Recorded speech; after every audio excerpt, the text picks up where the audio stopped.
maaf nih, mohon maaf sekali lagi ya, gue bukan bermaksud bikin lu pada yang lagi makan jadi enak ya kan. Tapi emang begini keadaannya brutal banget guys ya.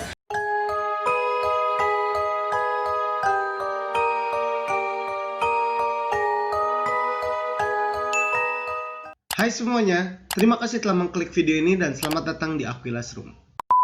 Hai guys, bantu subscribe channel ini ya supaya gue bisa cepet beli Lamborghini. Buat yang udah subscribe, makasih nih, maaf ngerepotin. Assalamualaikum warahmatullahi wabarakatuh. Apa kabar kalian semua guys? Balik lagi di channel kesayangan kalian, Aquilas Room ya. Semoga kalian sayang sih beneran ya. Di video kali ini Aquilas Room mau balik lagi bawain serial killer nih guys ya. Udah lewat Spooktoberan kita yang kemarin. Mudah-mudahan seru buat kalian semua konten-konten horornya Aquilas Room sebulan penuh kemarin di bulan Oktober ya. Buat kalian yang belum nonton, cek di video-video Aquilas Room sebelumnya. Kali ini yang akan dibahas ini adalah salah satu tokoh wanita terkejam ini, saingannya Elizabeth Bathory ya. Buat kalian yang lagi-lagi belum nonton videonya Aquilas Room tentang siapa itu Elizabeth Bathory, kalian bisa langsung cek nih videonya, gua taruh linknya di atas ini ya. Tapi nanti setelah nonton video yang sekarang dulu nih, Madame Lowry dulu, lu biar tahu ya kalau ternyata tuh bukan hanya pria-pria yang menjadi pelaku kriminal yang bahkan dikenal sebagai pelaku kriminal tersadis. Wanita juga lebih sadis, sering ninggalin pas lagi disayang-sayangnya. Siapa itu Madame Lowry? Ya, kalian buat yang nggak terbiasa dengerin kasus-kasus kriminal mungkin agak sedikit asing dengar kata-kata ini ya. Kisahnya juga udah cukup lama, udah berabad-abad yang lalu. Tapi karena kesadisannya, kisahnya si Madame Lowry ini seolah-olah tuh abadi men. Bahkan peninggalan dari Madame Lowry ini sampai sekarang ini masih bisa kita temui. Buat kalian yang para pecinta horor, kalian bisa datang langsung nanti ke rumahnya si Madame Lowry. Gua pasti ya, gua jamin dah itu rumahnya. Wah, makanya lu dengerin dulu nih kisahnya. Kita langsung aja masuk ke ceritanya. Meluncur.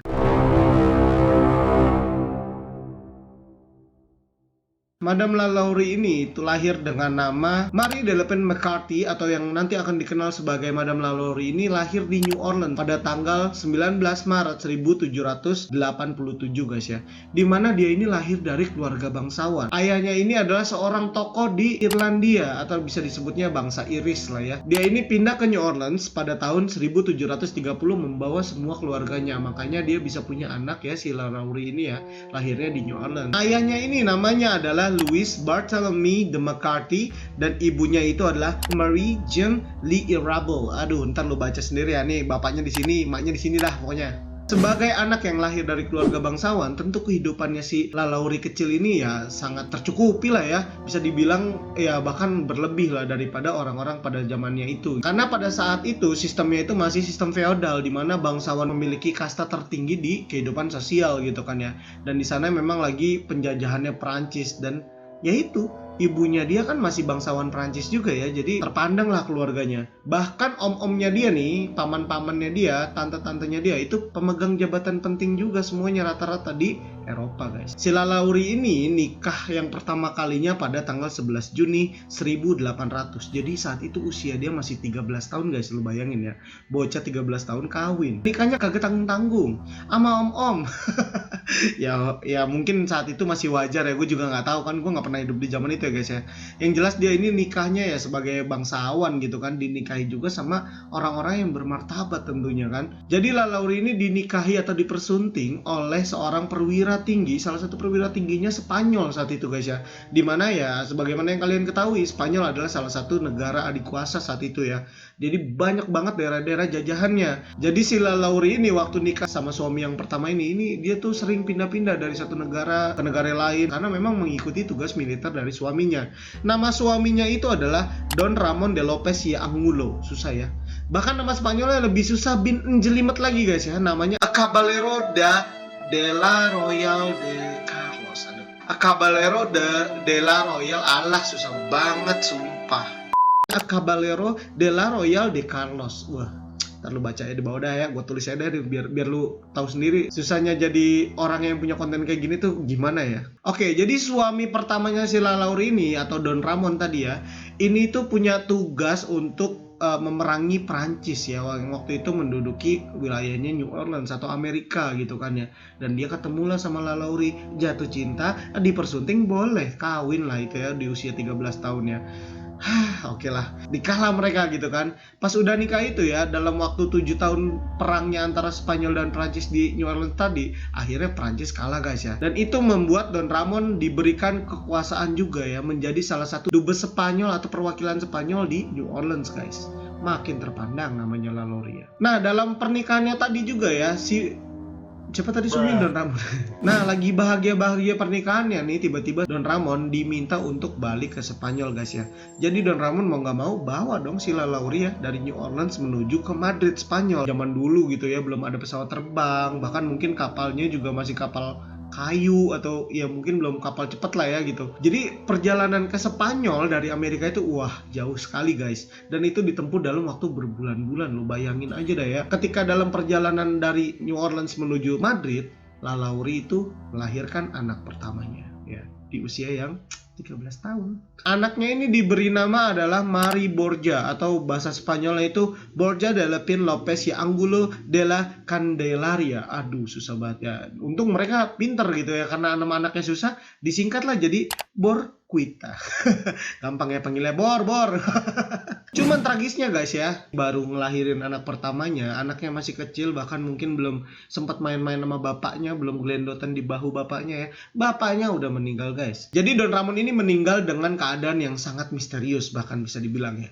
Nggak ketahuan sakitnya, nggak tahu kenapa, mati dalam perang kagak, lagi bahagia-bahagianya baru punya anak pertama tiba-tiba meninggal. Nah ini sih buat gue ya, karena kita udah tahu nantinya bakal seperti apa si Madame La Laurie ini bisa jadi firasat pertama nih. Bisa jadi juga Don Ramon ini meninggal karena diracun oleh si La Laurie. Karena La Laurie ya, selama si Don Ramon ini bertugas sebagai perwira tinggi militernya Spanyol ya, si La Laurie ini sering ditinggal sendirian guys ya. Karena kan dia harus memimpin perang dong ya, harus datang ke sini, harus datang ke situ, ngecek pasukan yang ini, yang itu dan sebagainya. Akhirnya La Laurie itu kayak ditelantarin gitu. Mungkin dia punya dendam-dendam pribadi kan, tapi ya itu kemungkinan ya, nggak tahu juga ya. Oke, jadi suami pertamanya dia jelas fix mati ya guys ya. Ngapain lagi dia ke Madrid kan? Karena suaminya udah meninggal. Akhirnya dia balik lagi ke New Orleans, tempat awalnya dia ketemu sama Don Ramon. Ya, karena masih muda, 13 tahun nikahnya, baru punya anak satu, masih seger-segernya. Akhirnya Madame La Laurie ini memilih untuk menikah lagi untuk yang kedua kalinya guys ya. Nah akhirnya La Laurie ini memilih untuk menikahi seorang pria yang gue bisa bilang rajin banget guys ya.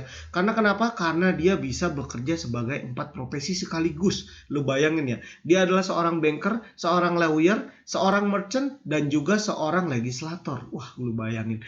Empat-empatnya ini menghasilkan guys ya. Ini lo kalau cewek-cewek ya cari yang kayak begini, biar lo hidupnya terjamin. Jadi pernikahannya La Laurie yang kedua ini dilangsungkan pada tahun 1808 guys ya. Nama suaminya itu adalah Jean Blanc. Sebagai hadiah pernikahannya lo tahu ya, nggak main-main, dia langsung beliin rumah buat si La Laurie guys ya. Dimana dia membeli sebuah rumah di 409 Royal Street. Wih, keren banget bahasa Inggris gue ya. Nah, di mana rumah yang dibeli sama si Jamblang lagi ya. Jan Blanc ini akhirnya nggak enak banget ya Jan Blanc ya. Ya udahlah namanya itu kan mau gimana ya. Mr. Blanc aja lah biar gampang ya. Si Blanc ini akhirnya disebut sebagai Villa de Blanc. Hasil dari pernikahannya La Laurie dengan si Jan Blanc ini, dia dikaruniai 4 orang anak guys ya. Ditambah dengan 1 yang dari Don Ramon, jadi udah 5 nih anaknya ya. Pernikahan dia ini berlangsung selama 8 tahun, dari 1808 sampai nanti akhirnya si Jan Blanc meninggal di tahun 1816. Dengan waktu 8 tahun Anda sudah mendapatkan rumah dan 4 orang anak. Mantap. Dan 4 orang nama anaknya ini adalah Marie Louise Pauline, Louise Marie Laure susah sumpah. Nah 4 orang anaknya ini diberi nama Marie Louise Pauline, terus yang kedua itu ada Louise Marie Laure, yang ketiga ada Marie Louise Jean, yang keempat ada Jean Pierre Pauline Blanc. Mamam dah tuh ya. Untung gue hidup di tahun-tahun sekarang gitu ya, namanya kagak susah-susah begini dah ya. Zaman dulu mah semakin susah nama, semakin tinggi kasta sosial lu guys ya. Jadi kalau buat nama-nama lu yang cuman 1 kata doang ya, tahu lah lu masuk kasta yang mana. Nggak bercanda. Singkat banget ya, untuk waktu pernikahan tuh 8 tahun tuh sebentar. Nah, lagi-lagi suami keduanya La Laurie ini ditemukan meninggal dengan kondisi yang sangat-sangat misterius. Karena dia tidak memiliki riwayat sakit, tidak ada keluhan apa-apa, tiba-tiba meninggal.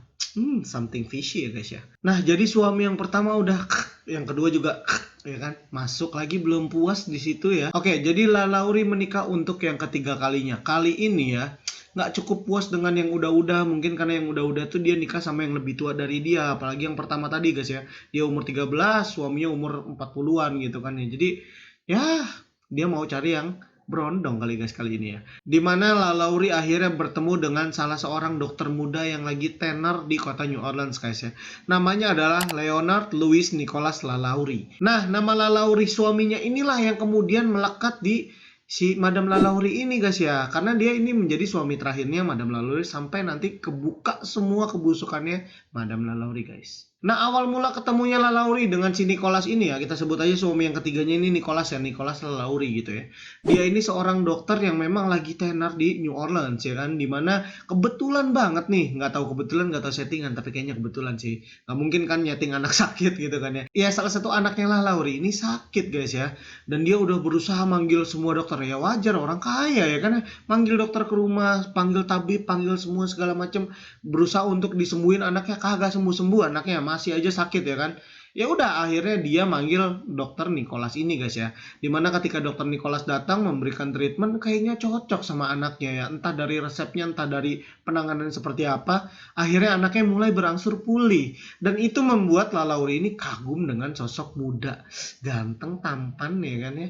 Nicholas, seorang dokter yang akhirnya kemudian dipilih Lalauri untuk dijebak. Kenapa gue bilang dijebak guys ya? Karena sebenarnya ini Nicholas ini sama Lalauri ini emang saling cinta ya. Cuman Nicholas kayak cuman main-mainin aja Lalauri ini, nggak mau dinikahin awalnya. Karena sebenarnya keluarganya si Nicholas ini juga nggak setuju dengan si Lalauri gitu kan ya. Tapi Lalauri pinter guys ya, wanita punya senjata andalan apa?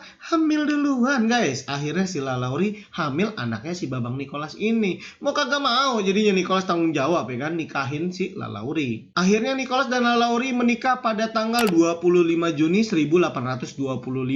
Dan kemudian beberapa tahun setelahnya Lalauri merasa kurang srek gitu kan di rumah pemberian si Jean Blanc ini kan. Akhirnya Lalauri dia beli lagi rumah di 1140 Royal Street. Ini kayak namanya si Erpan nih. Salah satu YouTuber ya, Erpan 1140. Ini kayaknya ngambil dari sini nih. Jangan-jangan ada hubungan nih. Nah, akhirnya pada tahun 1831 dengan bantuan finansial sedikit ya, sedikit doang dari si Nicholas, akhirnya Lalauri beli rumah atas namanya pribadi guys. Kalau tadi kan dikasih yang pertama, yang kedua juga dikasih, yang ketiga dia beli sendiri guys ya. Saking udah tajir ya kan, dibelilah rumah di 1140 Royal Street. Dan rumah ini lebih gede daripada rumah-rumah sebelumnya guys ya, dimana ini terdiri dari 2 lantai yang luar biasa besar gitu. Bahkan di rumah ini nih yang nantinya menjadi rumah The Haunted House in America, ya keren banget. Yang nantinya rumah ini menjadi salah satu tujuan wisata horor nanti di Amerika ya guys ya, karena background stories yang wah banget ya.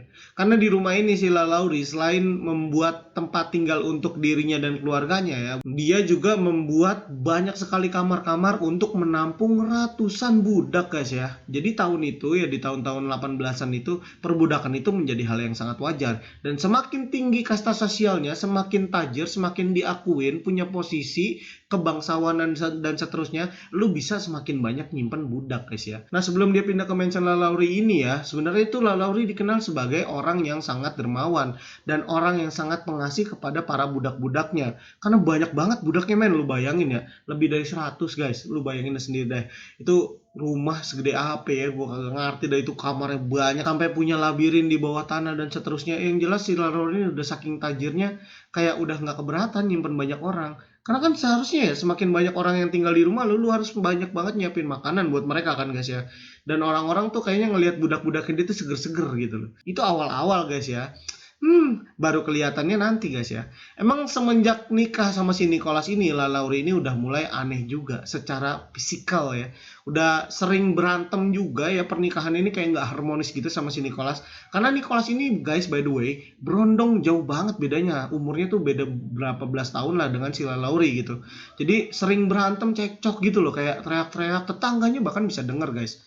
Dan budak-budaknya pun tahu nih majikannya udah sering berantem. Sampai puncaknya guys ya, di mana si Nicholas akhirnya udah nggak tahan lagi sama kelakuannya Lalaurie ya, dan dia memilih untuk cabut dari rumah tersebut. Dan ketika Nicholas cabut, terpukul banget hatinya Lalaurie. Kenapa? Karena Lalaurie udah mulai beranjak tua dan dia udah sulit untuk nyari suami lagi. Atau mungkin Lalaurie juga udah terlanjur cinta mati sama si Nicholas ini. Jadi dia udah makin stres dan sering banget marah-marah sama budaknya. Nah, di mana sampai akhirnya Lalaurie ini ketika lagi disisirin sama salah seorang budak wanitanya dia ya wajar kan ya, namanya rambut cewek apalagi yang panjang sampai sepunggung sepantat gitu ya.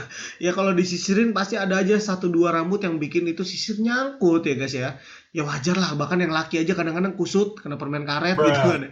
Ya ketika lagi disisirin jadi kayak rada sedikit kejambak. Sebenarnya kasusnya Lalaurie ini mirip banget sama pendahulunya dia nih, wanita tersadis ya di Hungaria, namanya Elizabeth Báthory. Nanti lu nonton dah pokoknya channel Akutas Room udah ada juga tuh Elizabeth Báthory ya.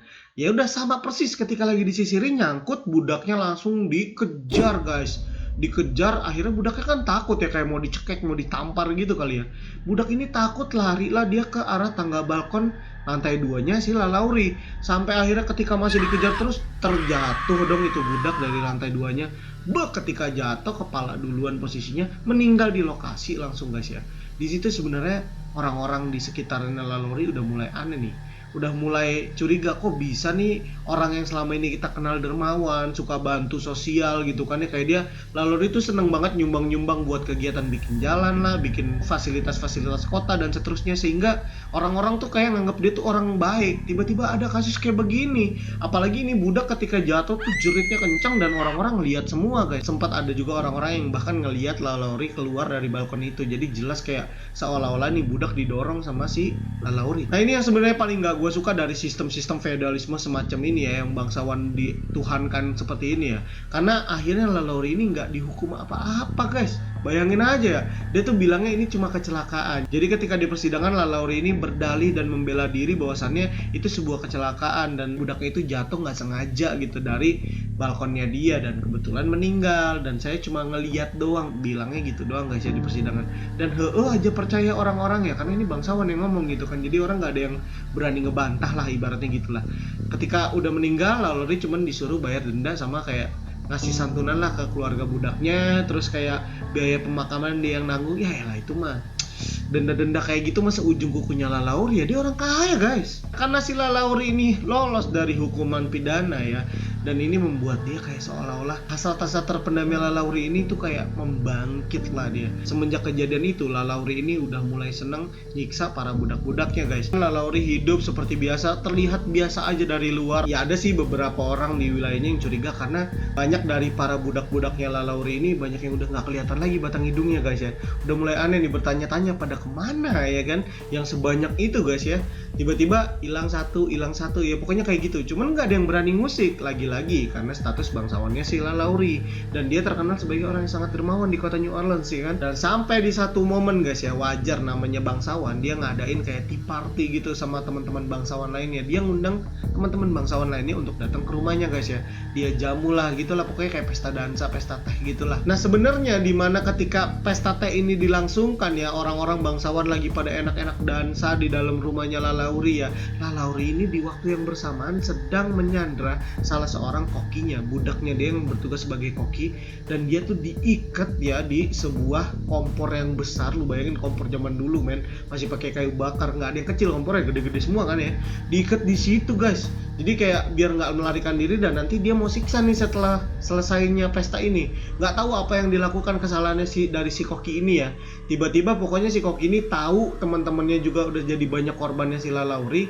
Dia tuh memilih daripada gua disiksa sama majikan gua sampai mati, daripada gua dibunuh lah ibarat katanya gitu ya, mendingan gue bunuh diri lah. Dan dia akhirnya dengan susah payah membakar itu kompor yang tempat dia diikat itu. Gue nggak ngerti gimana caranya, yang jelas tiba-tiba dapurnya si Lalaurie, tempat dapurnya Lalaurie yang digunakan untuk menyekap si koki ini tiba-tiba kebakar guys ya. Bakarnya udah bukan ya gede lah, tiba-tiba gede, karena rumah besar tuh kalau ada kebakaran di ujung nggak bakal tahu ya kan. Zaman dulu belum ada alarm yang nyemprot air dari atas tuh, belum ada. Jadi pokoknya tiba-tiba kebakaran. Nah udah kebakaran gede, orang panik keluar semua dari mansionnya si Lalaurie ini kan ya. Beberapa lama kemudian datanglah para pemadam kebakaran dari kota New Orleans untuk memadamkan api di rumah LaLaurie. Cuman ketika mereka memadamkan api ini, mereka menemukan hal-hal yang sangat ganjil. Aneh gitu, kayak ada ruangan dikunci ya, ruangannya pintunya gede gitu, dan di sana tuh kayak kedengar suara rintian, kesakitan dan seterusnya. Akhirnya kan curiga ya para pemadam kebakaran ini, dan dia tuh nyari LaLaurie nggak ketemu, akhirnya didobraklah itu pintu. Nah, ketika pintu besar ini berhasil dibuka sama para pemadam kebakaran, mereka langsung terbelalak karena mereka langsung mencium aroma bau bangkai yang luar biasa busuk gitu guys ya. Dan dia melihat tuh pemandangan yang paling mengerikan seumur hidupnya mereka, menurut pengakuannya mereka begitu guys ya. Karena mereka sampai ngelihat tuh banyak banget ya, banyak ini berarti lebih dari satu guys ya, bahkan bisa dibilang mungkin lusinan atau kodian lah, banyak lebih dari 20 orang gitu ya. Ini yang udah kondisinya tuh udah aneh-aneh banget guys, lu bayangin guys ya. Ada satu jenazah di mana dia kayak digantungin gitu di dinding, itu tangannya itu bukan cuma dua, kalau manusia kan normalnya dua doang tangan ya, kaki dua, tangan dua gitu ya normalnya. Ini kagak, tangannya ada 6, lu bayangin dah tuh ya. Itu 4 lagi tangan siapa ya kan. Pas ketika dideketin ternyata itu tangan-tangan dari para mayat-mayat lainnya yang dijahitin ke tubuhnya dia guys. Jadi mirip banget sama kepiting, lu bayangin dah tuh ya, kepiting yang begitu dah pokoknya ya, ngeri banget ini orang cok. Dan ada lagi juga yang kondisinya juga mengenaskan guys, dimana ditemukan tuh mukanya rata, mohon maaf nih ya, aduh, dikulitin guys, jadi dibikin rata gitu mukanya. Wah, serem banget cok. Nah, selain 2 jenazah yang tadi guys yang udah aneh banget kondisinya, ada yang kayak Mr. Crab tadi ya, ada lagi nih guys ya. Mohon maaf sekali lagi ya, gue bukan bermaksud bikin lu pada yang lagi makan jadi enak ya kan, tapi emang begini keadaannya, brutal banget guys ya. Ini ada satu jenazah yang ditemuin perutnya dibelah ya. Lu tahu ya, dalam perut kan isinya usus ya, usus manusia itu kan panjang ya, ditarik dong itu usus, dibelit-belitin ke badannya. Ada juga yang kepalanya itu dimasukin ke dalam usus ya, lu tahu usus kan elastis lah ya, ketika ditarik gini kan dimasukin kepala gitu. Mati lah orangnya di dalam, nggak bisa napas ya kan. Yang jelas ini kondisinya udah parah banget. Ada juga yang kakinya nggak ada, tangannya udah di mana, sebelah sini sebelah situ, pokoknya dipasang-pasangin gitulah. Dan aneh nih guys ya, ini anehnya yang tadi kayak gue bilang, gue sempet singgung di tengah video ya guys ya. Ini ada teori kedua nih. Karena kenapa? Karena ada hasil autopsi dari para dokter-dokter di New Orleans yang menyebutkan bahwasannya ini agak aneh kalau dilakukan oleh Madame LaLaurie seorang diri. Karena belahan-belahan dari para korbannya ini ya, potongan-potongan tubuhnya semua ini ditemukan ini presisi guys. Jadi kayak seorang profesional yang melakukan. Kan LaLaurie ini nggak punya basic kedokteran guys, nggak pernah sekolah kedokteran atau membedah-bedah orang gitu kan. Jadi kayak nggak mungkin bisa ngejahit tubuh tangan dijadiin satu tubuh gitulah. Pokoknya ini nggak biasa dilakukan oleh seorang yang amatiran. Yang jelas ini kayak udah dilakukan sama orang yang udah ahli profesional gitu lah guys ya. Jadi dari hipotesis ini atau dari kesimpulan ini guys ya, ada dugaan bahwasannya yang melakukan ini adalah suaminya si LaLaurie. Siapa lagi kalau bukan si Nicholas ya kan? Karena Nicholas ini kan seorang dokter nih guys ya. Jangan-jangan dia adalah seorang dokter psikopatis guys, dimana dia ini keranjingan untuk bereksperimen dengan tubuh manusia. Kebetulan dia mau menikah dengan LaLaurie karena LaLaurie ini punya banyak budak, dan kalau budak yang dibunuh kan nggak banyak yang ngelaporin, nggak ada yang nyariin gitu, karena budak itu milik tuannya pada saat itu ya kan. Abis lah udah budaknya.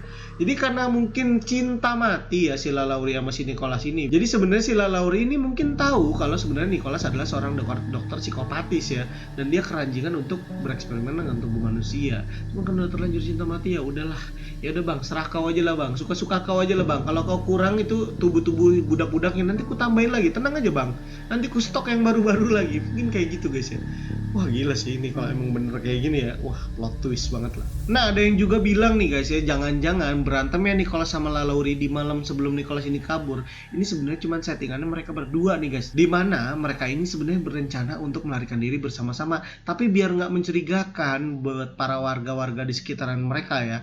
Jadi Nicholas tuh kayak pergi duluan, dia kayak ngasih tahu, yang aku jalan duluan ya, aku nanti ke Perancis, kamu nanti susul aku gitu kan. Jadi mungkin kayak gitu, karena aneh ketika ini semua terkuak kejahatannya, dicariin dong LaLaurie ya, mau diadilin, kagak ditemuin guys. Dicariin kemana-mana di kota New Orleans ini nggak ketemu guys ya. Tapi gue juga agak curiga sih ya, karena status bangsawan tadi gue bilang ya, karena bangsawan itu kayak di sana tuh kayak dianggap Tuhan saat itu ya. Mungkin ada orang-orang dalam pemerintahan juga yang membantu pelarian diri dari si LaLaurie ini, karena aneh lah kok bisa nggak ketemu sama sekali. Karena kan zaman itu belum ada mobil pribadi, belum ada kereta-kereta dan sebagainya. Jadi seharusnya kalau si Madame LaLaurie kabur itu ketika kejadian kebakaran tadi guys ya, harusnya belum jauh dan masih ada di kota New Orleans, karena dia akan jalan kaki atau cuma naik kuda gitu loh, ibarat kata masih bisa dikejar lah. ini benar-benar hilang tanpa jejak guys, aneh dah pokoknya. Nah setelah kejadian tersebut geger semua New Orleans karena ditemukan banyak banget ya lusinan, puluhan kodian dah pokoknya banyak banget jenazah di rumahnya Madame LaLaurie. Akhirnya orang-orang di sekitar Madame LaLaurie ini langsung naik emosi, naik temperamen ya kan, datang ke rumahnya Madame LaLaurie, dihancurin rumahnya guys ya, pintunya dicopot-copotin, jendelanya dicopotin, ya barang-barang antiknya kayak dihancur-hancurin lah, pokoknya kaca-kaca dipecahin semuanya, pokoknya hancur lebur dah, sampai bener-bener kayak hampir nggak kebentuk lagi dibilangnya ya. Rumahnya Madame LaLaurie hancur saat itu. Cuman nih ya, karena keluarganya LaLaurie ini adalah keluarga Orkai semua guys, ini sama keluarganya direnov lagi. Gue nggak tahu pasti siapa yang ngerenov dia sampai bagus lagi rumahnya gitu, kebentuk lagi gitu, tapi yang jelas dirawat sama keluarganya LaLaurie guys ya. Ya ketika udah jadi rumahnya ya udah, walaupun kosong tapi tetap ada yang bersihin gitu kan, kayak setiap sehari tuh ada yang nyapu, ada yang ngepel dan sebagainya mungkin ya, jadi pokoknya kelihatannya bersih aja tuh rumah. Nah setelah kejadian itu juga ya, LaLaurie udah jelas tidak pernah diadili atas kejahatannya dia. Begitu pula dengan Nicholas, apakah ada hubungannya dengan kasusnya LaLaurie ini di rumahnya ya nggak tahu juga gitu. Dan anak-anaknya sejak itu juga diasuh oleh para keluarganya si LaLaurie yang kebetulan memang masih pada punya garis keturunan darah ningrat, darah biru ya, bangsawan gitu, jadi aman-aman aja anaknya, kayak nggak ada bersalah apa-apa. Sementara budak-budak yang udah jadi korbannya ya sudah meninggal, dan yang masih hidup pun rata-rata tuh cacat guys ya. Jadi ada yang udah tangannya nggak ada yang kakinya nggak ada, pokoknya udah ada anggota tubuhnya dia yang udah sempat hilang. Cuman mungkin karena mungkin masih umur ya, masih hidup lah mereka ini. Nah dengan adanya background stories yang sangat brutal, sangat parah, horor seperti itu guys ya, pembantaian yang luar biasa, kejam dan sadis gitu ya, akhirnya terbengkalai lah bangunan sebesar itu ya. Akhirnya rumah ini diambil alih oleh pemerintah dan sempat dialihfungsikan juga di tahun 1900-an guys ya, jauh setelah dia udah hilang tadi guys ya. Sampai akhirnya ini rumah dibeli oleh salah seorang pria kaya yang punya cuan ya kan ya, dibelilah rumah ini. Dia nggak percaya hantu awalnya gitu, kayak alah cuma kayak gitu, itu kan cerita lama, udahlah aku beli aja nih rumah gitu kan. Dibelilah sama dia rumahnya ya.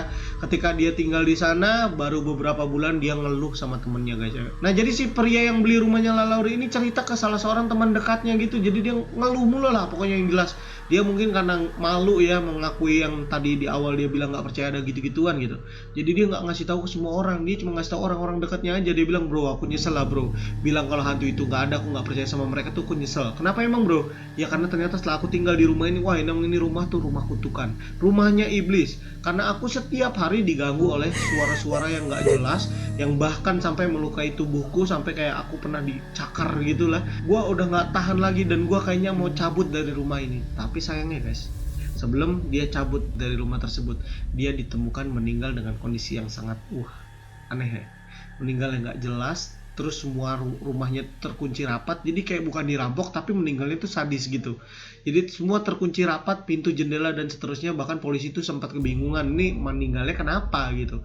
Cuman ya ini tadi si temennya dia yang udah terlanjur diceritain tuh speak up akhirnya kalau dia tuh menerima teror dan seterusnya. Makin suram lah rumah ini guys ya, sempat bergonta-ganti kepemilikan dan gak ada yang betah di rumah tersebut. Sampai akhirnya sama pemerintah rumah ini diambil alih dan dialihfungsikan di zaman-zaman perang tahun 1900-an itu menjadi sekolah, kayak sekolah perawatan gitulah ya, sekolah-sekolah yang diisi oleh para wanita-wanita doang nih jadinya. Nah ternyata udah jadi sekolah pun rumah ini masih aja dihantui oleh sosok-sosok yang gak jelas. Bahkan ada salah satu kejadian di mana seorang siswi ini mengaku, pokoknya tiba-tiba dia nangis-nangis ketemu gurunya, dia mengaku ditemuin sama seorang wanita tua dengan pakaian yang kayak dari zaman old gitu ya, kayak zaman dulu gitu ya, pakaian madam-madam kalau dia bilang ya. Terus dia cerita lah itu, pokoknya aku tuh diteror sama seorang madam yang gak jelas, mukanya selalu marah, garang, dan aku tuh sampai dicakar, dikasih lihat lah cakarannya gitu ke si gurunya. Gurunya langsung kaget guys, karena seharusnya anak-anak yang pada sekolah di sini nih nggak tahu menahu tentang sejarah kelam dari rumah yang sekarang dijadiin sekolahnya mereka ini. Nggak tahu lah kalau ini rumah pernah jadi rumahnya Madame LaLaurie dan menjadi tempat pembantaian para budak-budaknya. Tapi kok ini siswi tiba-tiba bilang ke gurunya kalau dia ini dihantuin sama sesosok madam-madam yang kayak begitu. Sosoknya mirip banget sama Madame LaLaurie ya kan di masa lampau. Sehingga gurunya akhirnya udah bingung mau gimana lagi kan. Dan sekolah itu pun akhirnya nggak lama kemudian dibubarkan. Bener-bener kosong. sampai akhirnya diambil alih lagi kemudian sama pemerintah, dan udahnya diberesin lagi tuh rumah ya, dan sekarang dijadikan salah satu objek destinasi wisata horor terbaik di Amerika guys. Nah saking tenernya rumah ini ya, dibilang rumah paling serem di Amerika. Nah sampai akhirnya salah seorang aktor kenamaan di Amerika yaitu Nicolas Cage, dia pernah nyewa booking 1 malam full ya rumah ini. Bayangin nih, dia sendirian tidur di sono. Buset dah, ini orang kaya tapi kagak begini juga ya. Gue kayaknya kalau kaya kagak mau gue nyewa rumah serem terus gue tinggal di situ, kayaknya kagak mau. Gue gak punya cita-cita. Bukannya milih hotel yang enak, yang wah jadi kayak sultan gitu, yang bisa dijadiin buat update foto Instastory. Dan dia tidur di sana selama 1 hari full ya. Dan dia baru ketika keluar dia memberikan informasi bahwasanya rumah ini emang gila banget. Dia tuh selama tidur di sana 1 malam doang, dia tuh mendengar suara bisikan-bisikan dan kayak gumaman orang-orang yang sedang marah, yang bahkan mungkin dia bilang ya bisa jadi itu adalah arwahnya para budak yang dibunuh sama Lalaurie di rumah tersebut, yang marah nggak terima karena Lalaurie tidak sempat untuk diadili. Nah guys, jadi buat kalian yang memiliki uang lebih ya, cuan-cuan yang berlimpah yang nggak ada serinya kayak gitu ya, kalian mau bingung mau dibuang duit kemana ya, coba tiru nih Nicolas Cage, sewa tuh rumah 1 malam full ya. Lu ke Amerika sono, lu sewa itu 1 rumah full, karena dibuka untuk umum sebenarnya. Siapa yang punya duit bisa masuk situ, bahkan bisa disewa full ya, nggak boleh ada yang masuk selain lu. Nah kalau lu beneran sultan dari sultan, coba tuh lakuin ya kan ya. Kalau gue sih ogah. Kalau gue sih nggak mau. Disuruh nginep gratis aja mungkin gue ya mikir 2 kali. Tapi yang jelas ya rumah ini menjadi salah satu tujuan wisata, dan Amerika tuh dapat untung gede juga dari rumah ini ya guys ya, karena banyak banget setiap tahunnya turis-turis yang berdatangan ke sana, baik dari mancanegara maupun dari domestiknya mereka sendiri. Oke guys, jadi demikian cerita Madame Lalaurie ya. Gimana menurut kalian, apakah ini masuk dalam the saddest woman in the world ya, seperti sejajar dengan Bathory? Tapi kalau buat gue sih masih lebih parah Bathory ya. Oke, jadi gue harap kalian bisa mendapatkan pelajaran apa pelajaran ya dari mereka ya. Yang jelas ya, biar kalian juga tahu kalau ternyata ada manusia-manusia seperti ini, supaya kita lebih aware sama kondisi lingkungan kita, biar nggak terjadilah hal-hal seperti ini. Bisa ngebunuh sampai 20 orang, tetangganya pada nggak tahu, mikirnya dia orang baik. Kan ada juga tuh ya tetangga kita yang kayak begitu ya kan, kelihatan dari luar tuh baik ya kan, kayak dermawan seperti apalah, pokoknya jor-joran ngeluarin duit, tapi dalemannya baik juga. Oke guys, berhubung gue udah capek ngebacot mulu ya dari tadi ya, ini udah jam 1 malam juga ya kan, jadi gue pengen langsung akhirin video ini aja dah. Tapi sebelum itu gue mau ngucapin banyak terima kasih dulu nih buat kalian yang udah nonton video ini dari awal sampai akhir, dan buat kalian yang udah sering nontonin videonya Aquilast Room tapi belum subscribe lah bos. Kalau bukan lu siapa lagi, masa gue mau subscribein diri gue sendiri? Jangan pelit lah, gratis cok. Oh iya, gue mau ngingetin juga nih buat lu pada ya.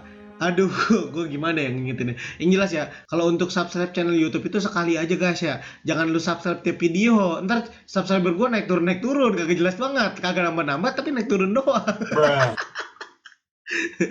Aduh, mak gue sendiri gue sindir. Oke, dan buat kalian semua gue juga mau minta bantuan nih. Kalau buat kalian yang senang sama kontennya Aquilast Room ya, nanti juga Aquilast Room kedepannya akan lebih banyak konten-konten menarik lainnya.